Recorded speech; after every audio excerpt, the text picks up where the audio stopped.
It really took me losing absolutely everything to find myself again.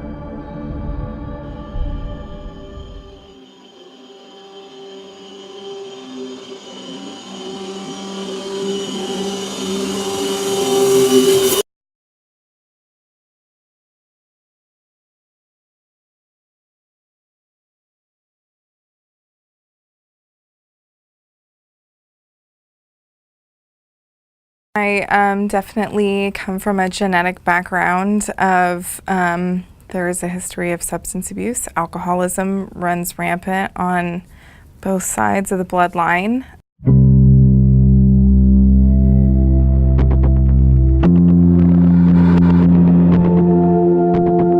I think it was definitely a sort of predisposed journey for me, sure. I am a victim of sexual abuse, and so that definitely played into it for certain. I was also raised by a single mom who tried her best, and I don't fault her for any of her shortcomings, you know, but I think I lacked a lot of emotional security. And, you know, I had a lot of deep-rooted, like, abandonment issues and feelings of not being safe and not being protected and not being loved, you know, and all those things were deep-rooted in me from a very early age, you know, and so especially when I discovered that drugs and alcohol could sort of, you know, very temporarily and briefly fill that void, but nonetheless there was that moment, even if it was just a couple of seconds, you know, even if it was an hour or whatever it was, that, you know, it could make that, all of that pain and all of that, you know, crazy head stuff, it just was quiet or it stopped for a second. That was a huge motivator for my continuing path of destruction, was to just shut off the brain, you know, shut it down. I always tried to portray like the cool girl attitude, you know. I had a foul mouth and wore combat boots to school and had a, you know, shaved pink mohawk going into high school. But I actually didn't get into drugs or alcohol until a little bit later in the game. I had a mom who was very overbearing.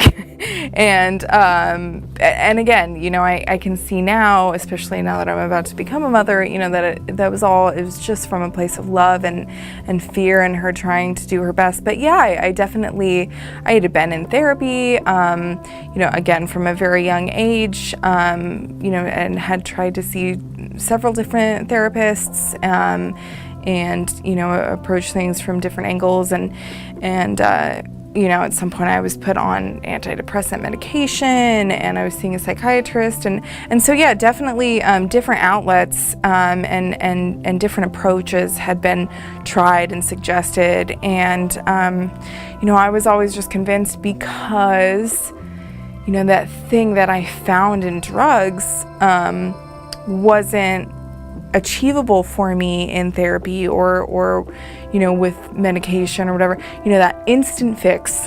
I was so convinced that you know, all the other things weren't working.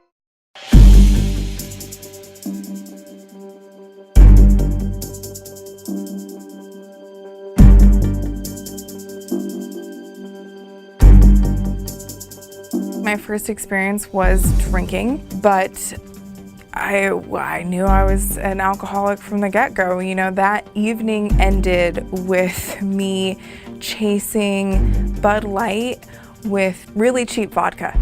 I was just laid out on someone else's lawn, and that was it. That was my first drink. And I don't recall having that, you know, fuzzy warm feeling and I had made it and all that, but, you know, I do remember going from 0 to 100, and, you know, that's how the rest of my using career went. My first couple of times drinking or even smoking weed, it was to fit in, you know, it was to be one of those kids. I didn't go into it with the notion of I want to feel different, you know, but definitely more of just a social acceptance thing, you know, and I don't want to be the weirdo who's not doing the thing that all the cool kids were doing, you know, and I'm sure that there was wanting to impress a boy here and there, you know, that was always a big motivating factor for me. I first delved into like hard drugs, amphetamine, especially in my early 20s. When I was of legal drinking age, I dove into heavy narcotics, which is ironic. And again, you know, sticking with the true alcoholic and addict mentality of it's never enough, and I don't know what the term moderation.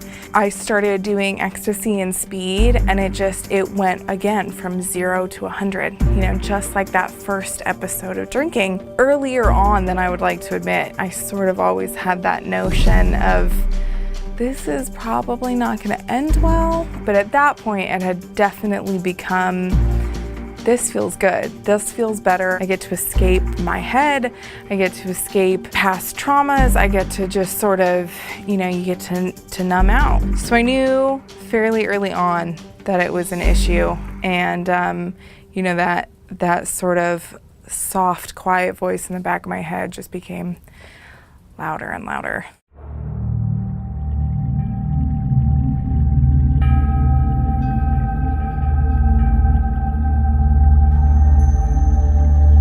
I used to do like a lot of ecstasy, and I wasn't, you know, I didn't go to raves or any of those like really, but just either like dancing, going to like clubs, or going to concerts on ecstasy. I had many great concert going experiences, or dancing, you know, just danced and danced and danced. We had really great parties, we had all the booze, so I mean there was some good times, you know, and I was very social when I was under the influence, you know. It wasn't until the end when it was really, you know, I was in the throes of just despair. I had been at the same job for 8 years, you know, and I was working at a coffee company. And I started, you know, at very entry level, and I had worked my way up to assistant manager. I left that job to go work a serving job, become a waitress at a very popular, primarily nightlife restaurant in the heart of Hollywood. Cocaine was done very freely in that restaurant, and it was very much a party atmosphere. And you know, it was one of those, we were open until 4 in the morning, and you know, right on Sunset Boulevard. You know, and then after I left that job, I don't think I held a job consistently for more than 6 months. That was really the beginning of the end in terms of any sort of job stability. Totaling my car was one. That was a huge suck. That wasn't my bottom. That wasn't the big slap in the face. It should have been. You know, I was in a relationship, and I was very much in love. He was sober, and he had a kid who lived with us the majority of the time, you know, and I was loaded around his kid, and I was loaded around, you know, this man, and lying to him and stealing from him, and I was just this deplorable human being. If you use drugs and alcohol long enough, and you know, you live that life of deception long enough, it's like you start to lose track of what's real and what's not. So, you know, he finally had to make the healthy choice for him and his child, and you know, tell me that our relationship had to end, and I had to move out of that place, which had become my home. So I got sober to try and frantically scramble and save that life. Generally speaking, when it's gotten to that point where someone's like, yeah, I can't do it anymore, it's been over for a while. Like the jig is up, and you're just sort of the last person to catch on. The reality of the situation was that I had put drugs and alcohol before everything else. It's like I claimed to love this person, and he was my life, and I was living an honest life and doing all these things, but it's none of it was true, because I constantly found it necessary to be loaded all the time, and so that was my priority. While it's sort of happening in the background, I think there's, again, that the disconnect from reality, and then you have a moment of clarity and you're like, oh shit, like no one's left. Like I've burned all those bridges, and no one wants to be around, healthy people. Don't want to be around a toxic person.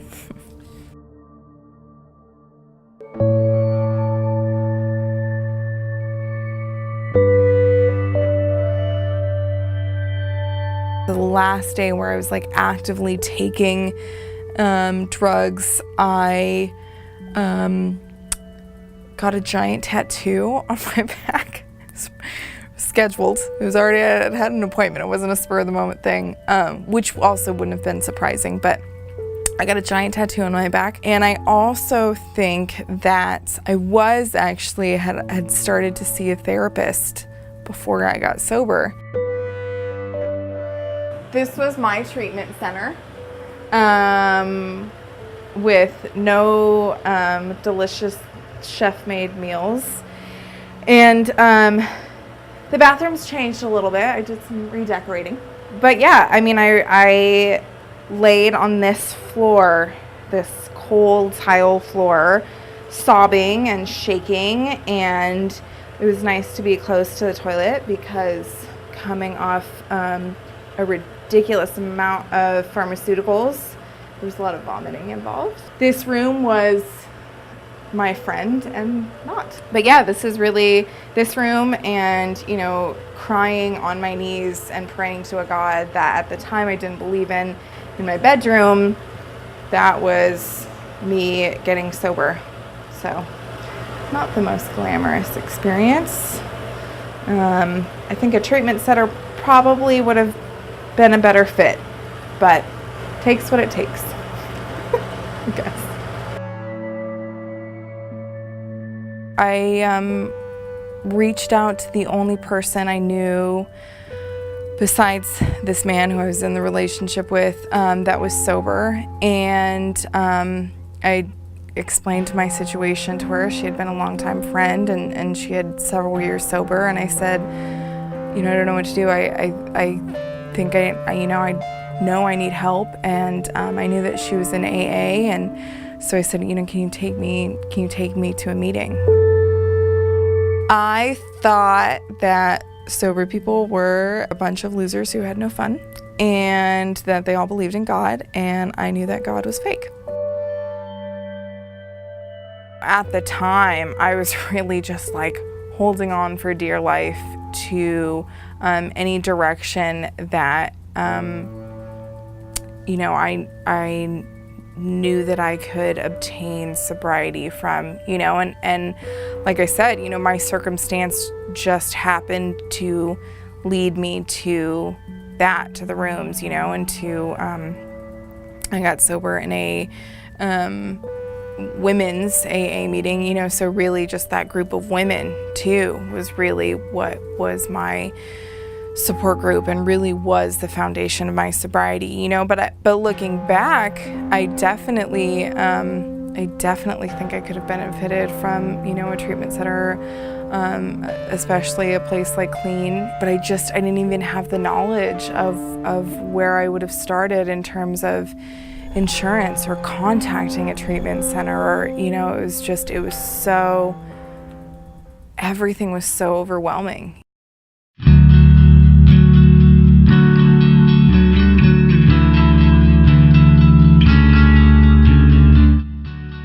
I'm pregnant, really pregnant, and uncomfortable, but it's pretty amazing. I have a lovely husband and a sweet little baby girl on the way, and a wonderful 11-year-old crazy rambunctious stepson, and I live a kind of quiet life, simple, and cook dinner at home, and it's really, I never would have imagined that those would have been the things that I enjoyed, and it's good.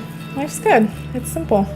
I was a really sort of despicable human being, as I think drugs and alcohol tend to make people. We parted roads for a little while, and I found my recovery. I actually asked John to come speak at one of my meetings. I asked him to come speak at an AA meeting, and it took me a long time to resolve that I didn't have to somehow manipulate my way back into his life, and that maybe our life was destined to have been that experience, and John was really a big influencer for me getting sober. We went to dinner, and we fell in love all over again. I'm sure, it's not uncommon for people to reunite with, former relationships. And, in recovery or not, but I think the basis of our new longevity and ability to be there for each other is the fact that we're speaking a common language now. One of the little gifts that I really love every day about sobriety is just, seeing people succeed and seeing people get out of that, and seeing people's lives, open up and blossom, and them really becoming, the people that they were meant to be, or the people that they always were. And it's pretty extraordinary, cool thing to witness.